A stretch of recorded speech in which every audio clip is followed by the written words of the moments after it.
안녕하십니까. 뉴욕일보 뉴스포커스입니다. 미 간첩법 위반 혐의로 실형을 선고받고 복역 중인 한국계 미국인 핵과학자 스티븐 김박사 측이 더 심각한 혐의에도 경범죄를 적용받아 실형을 면한 데이비드 퍼트 레이어드 전 CIA 국장 사건의 형평성을 문제 삼아 김 박사의 즉각 석방을 요구하고 나섰습니다. 김 박사의 변호인인 에드 데이비드 로엘 변호사는 이런 요구를 담은 서한을 최근 미 법무부에 발송했습니다.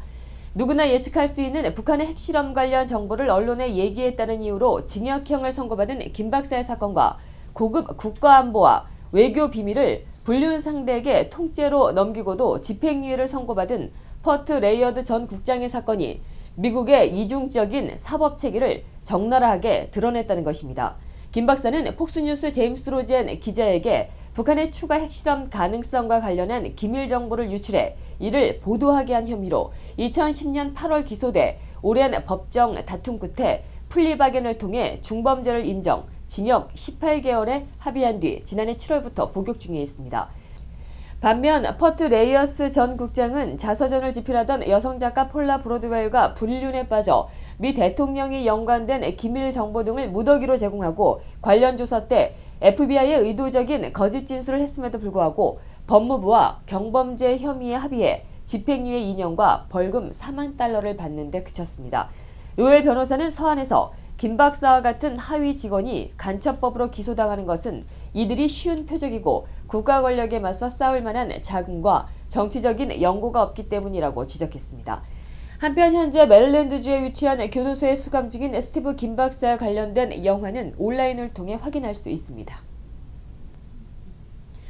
뉴욕 한인회는 13일 뉴욕 한인회관에서 기자회견을 갖고 34대 뉴욕 한인 회장 선거 후의 혼란상을 수습하기 위해 비상대책위원회를 구성해 활동한다고 발표했습니다.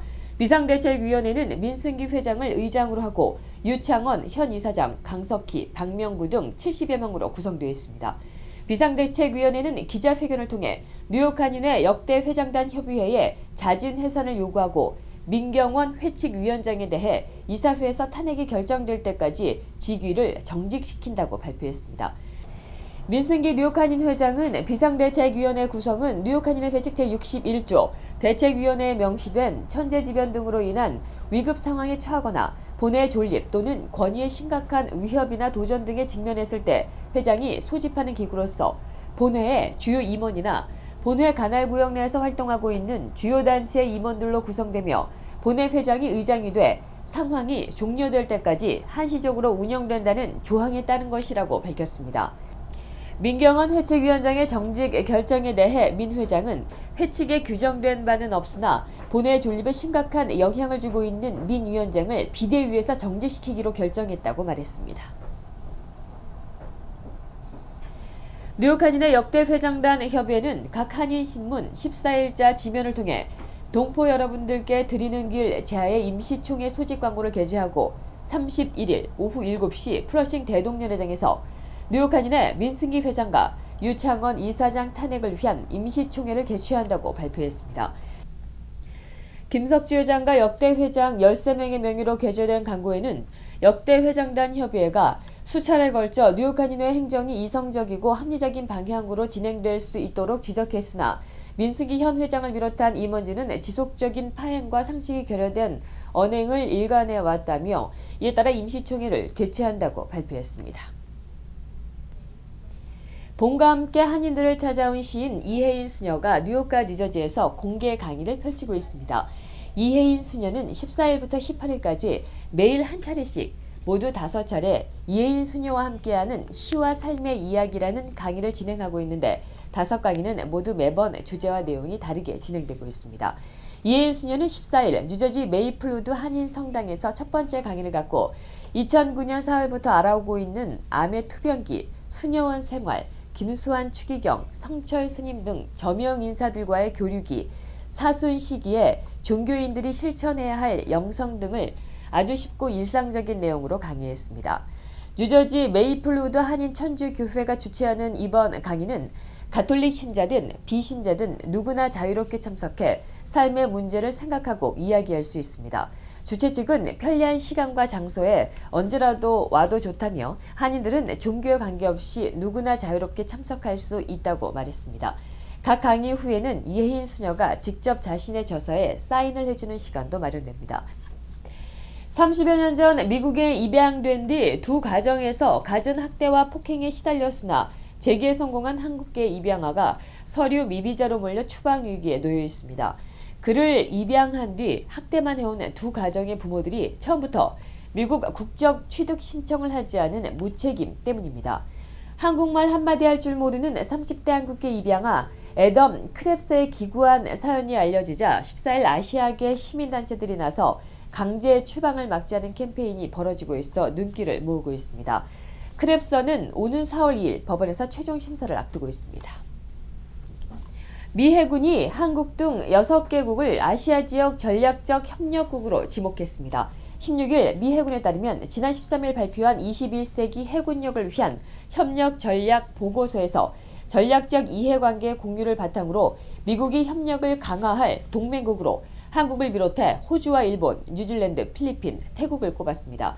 미 해군은 또 대량 살상 무기가 미군과 동맹국을 여전히 위협하고 있다며 위협의 발생지로 북한과 이란을 거명했습니다. 북한에서는 핵무기 사용 능력의 고도화와 장거리 미사일이, 이란에서는 핵무기와 대량 살상 무기를 실어 나를 수 있는 탄도미사일 기술이 각각 위협 요인으로 꼽혔습니다. 각종 쟁점 현안을 놓고 극한 대치를 이어가는 미 정치권에 대해 미 국민들이 싸늘한 시선을 보내고 있습니다. 16일 갤럽의 여론조사 결과에 따르면 미 의회를 장악한 야당 공화율의 지지율이 37%, 집권 여당인 민주당 지지율은 39%로 각각 집계됐습니다. 이는 지난해 11월 중간선거 당시와 비교해 공화당은 42%에서 5%포인트 하락했고 민주당은 36%에서 3%포인트가 상승한 것입니다. 그러나 갤럽이 이 여론조사를 처음 실시한 1992년 이후 양당의 지지율이 한꺼번에 40% 밑으로 떨어진 것은 이번이 처음입니다. 갤럽은 양당의 지지율이 동시에 40% 아래로 떨어진 것은 이례적이라고 지적했습니다. 캐나다의 휴대전화 생산업체인 블랙베리가 삼성전자와 IBM과 손잡고 보안성을 강화한 태블릿 컴퓨터를 출시합니다. 월스트리트저널은 블랙베리가 기업들의 고객과 정부 고객의 기반을 확대하려고 올 여름에 CQ 태블릿을 출시할 것이라고 16일 보도했습니다. 이 제품은 삼성전자의 갤럭시 탭 S10.5를 기반으로 해 만들어지기 때문에 CQ 스마트의 암호화 기술이 적용돼 해커 등의 공격에 안전합니다. 또 IBM 기술이 적용돼 업무용 앱과 개인용 앱을 안전하게 구분해줍니다. 출시 가격은 $2,380 수준으로 예상된다고 블랙베리는 밝혔습니다. 세계 최대 SNS 서비스를 제공하고 있는 페이스북이 음란물과 폭력적인 게시물 범람에 대응해 새로운 콘텐츠 이용 지침을 도입한다고 16일 BBC와 뉴욕타임즈가 보도했습니다. 이에 따르면 페이스북은 새 규정에서 누드 콘텐츠 허용 기준을 구체적인 사례를 들어 제시했으며 위험단체 관련 금지 조항을 새로 도입하는 등 포괄적이던 내용을 명시적으로 굳혔습니다. 페이스북은 자사 홈페이지에 올라와 있는 기존의 지침을 새로운 내용으로 바꿔 공개할 예정으로 타인의 게시물과 관련해 불만을 제기하는 이용자들에게는 불만 처리 상황과 함께 바뀐 지침도 함께 알리게 된다고 언론들은 전했습니다. 이상으로 뉴스포커스를 모두 마치겠습니다. 시청해주신 여러분 고맙습니다.